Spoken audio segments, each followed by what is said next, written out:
Adam Collins, Mike Hussey, Adelaide Oval for Cricbuzz Chatter on a fairly absorbing day of Test cricket here at a beautiful day, beautiful ground. 2 for 221, Marnus Labuschagne, 95 not out at the close. Let's start with Marnus, who gave his chances. He played and missed, but he's still there, and he now is the third fastest Australian to 2,000 Test runs. You're still ahead of him, but another achievement in his stunning career. He's been amazing since coming into the Australian team. And you've got to think back to when he was first selected, it was a little bit of a speculative pick. He was only averaging in the mid-30s for Queensland in Sheffield Shield, but someone saw something special in him, and he's been a special player for Australia. He loves batting, he loves the contest, and he was certainly in a good contest today with a lot of the English bowlers. He had a bit of luck, no question, but he had to weather a few storms and did a great job. How often do we say at Adelaide Oval in a day-night Test match the most important bit happens in the last 20 minutes rather? And so it was with Josh Butler putting down a regulation chance. Anderson was all over Labuschagne at different times today. Second new ball, they rushed through their overs to get a chance with the second new ball in the final 40 minutes. Anderson finds the edge. It goes begging with Labuschagne on 95. Butler could have crawled into the turf. Honestly, it's the worst feeling you can have on a cricket field is when you put a catch down, you feel like you've let yourself down, you've let your team down, your country down, you've let the bowler down. You just want to dig a hole and bury yourself. So I feel for Josh Butler. Every player has been there. We've all dropped catches. You don't mean to drop them. And I guess you just need your teammates to get around him and just pat him on the back and say, mate, it's gone. You just got to worry about the next one. So it was a big miss, though, and it's going to be interesting to see how much it costs England. Funny old innings from David Warner. He was bombarded with the short ball attack. At one stage today, it felt like we were here in 1932-33 with the leg side field, albeit with the Jardine's ring was out on the rope, not around the bat at leg slip. But he got through that interrogation, but out for the second time in the space of two Test matches in the 90s. He's only done it 3 times in his whole Test career. Also out for 95. You could see how gutted he was when giving a catch to Stuart Broad at point, having the previous ball bludgeoned through mid-wicket for 4. But still, with bruised ribs and all the rest of it, he's helped lay his foundation. It was a brilliant innings from David Warner. He had to weather a few storms earlier in the day. I thought England bowled really well to him early, particularly Stuart Broad, and we all know the history behind that contest as well. So, you know, I've never seen David Warner score so slowly in the early part of his innings, but he then slowly just started to find his mojo, and by the end he was batting beautifully and really timing the ball well. Unlucky not to make 100. I think he picked out the only person fielding on the offside forward of the wicket. So unlucky for David Warner, he deserved 100. Yeah, Ben Stokes couldn't believe his luck. He was on his hands and knees almost laughing when they got that wicket, Warner. 20 balls to get off the mark, 36 balls for his first boundary. He's never had numbers like that before, but there he was, a major contributor today. You were on comms when Warner got out as well in the 90s. A lot of people watching along in India thought you might have put the mockers on him.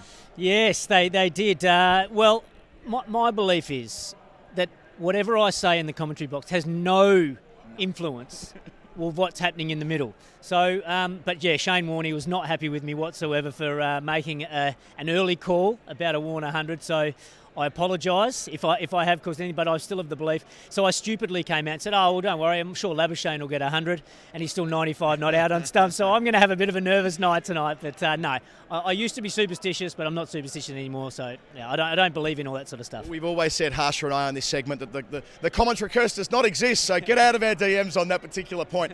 Stuart Broad, 150th Test match, bowled exceptionally well early on, creating chances, referring decisions. He was in the game, almost celeb appealing as he does so well, but it made me think, gee, he would have been useful on that track at Brisbane with Jimmy Anderson. Hey, you can't keep driving the nail into England there, you know. But yeah, you're right. I thought he bowled beautifully again today. 150 Test matches. You've got to admire the longevity and quality of both Broad and Anderson. You know, to be able to play that many Test matches as a fast bowler is absolutely incredible. So hats off.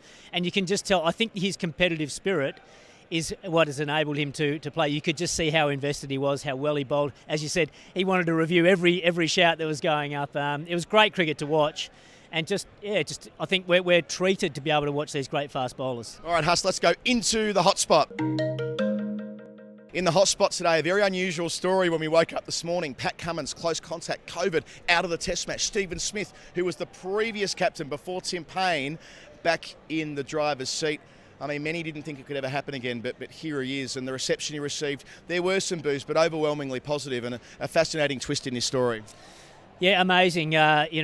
We knew it was going to divide the nation when Steve Smith was named Pat Cummins vice-captain, and then we didn't think that maybe he'd be taking over the captaincy so soon, and especially in these bizarre circumstances. But I think personally, I don't have a problem with it, and I don't have a problem with Steve Smith being captain again. I think he would have learnt a lot about himself as a person, as a leader, with what he's gone through, and he'll only be a better person for it. So he's done his time. He hasn't put a foot wrong since coming back into the Australian team, and I think I was actually really happy with the reception he got. Generally, when he came out to bat, it was almost a standing ovation, and so good on him. And did a good job in tough circumstances with England bowling quite well before the close of play. Pressing fast forward. All right, fast forward, Huss, we know day 2, Adelaide day-night test match, not too dissimilar to the Gabba. It's the time to cash in, and I'm sure Marnus Labuschagne, who just loves batting under lights and loves batting against the pink ball, he's on the cusp of becoming the first player to 3 test tons against the pink ball. He could go massive tomorrow. Well, that'll be his plan. He had to work very, very hard today, so he'll have to recover overnight, get a good night's sleep, because it's going to be, I think, nearly 40 degrees tomorrow. So I think that was the plan from the Australians, just get through that late burst from England with that second new ball unscathed, and then under the sunshine tomorrow, make England really toil in the heat. It'll be better seeing conditions. Generally, the ball doesn't do as much in the daytime. So, Australia will be looking to really pile on a big first inning score. And then I think they'll be looking to try and declare or get bowled out in the night time when the new ball really starts to bend around. So Australia are in a very, very good position, but they had to work hard for it today. Absolutely. They've laid the foundation. They have taken first day honours 2-2, 1 for 2 Australia. Labuschagne on 95 not out. Follow it all on Cricbuzz on the live blog and the scorecards tomorrow. Then Mike Hussey and myself, Adam Collins, on Cricbuzz Chatter at Stumps. Until then, good night.